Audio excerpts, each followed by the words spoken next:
arı südünü nə əvəz eləyə bilər, çiçək tozunu nə əvəz eləyə bilər və yaxud da ki, vərəmmu, propolisi nə əvəz edə bilər, təbii antibiotikdir.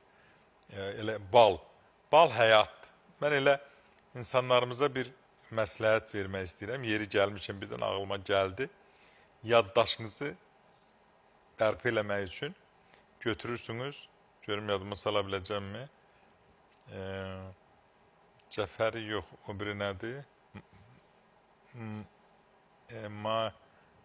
Görüm mayın, ay Allah, kaş yadıma düşə. Demək, yadıma düşə, onu balla qarışdırırsınız, qəbul edirsiniz, yaddaşı bərpa edir. Yəqin ki, verilişin içində yadıma düşəcək, yadınızı salacağım, nəsə getdi yadımdan. Saldreyş, rus dilində yadıma düşən, onun Azərbaycanca'da adını qoyuş yadımmış. Və təbii ki, xeyli bal, hər hansı bir yaranı sağaltır. Bir kəsik var. Bal, təmiz balı həmin yaraya hissəsini doldurursan və qısa müddətdə orada yaranı sağaldır və o kəsilmiş nahiyəni bərpa edir.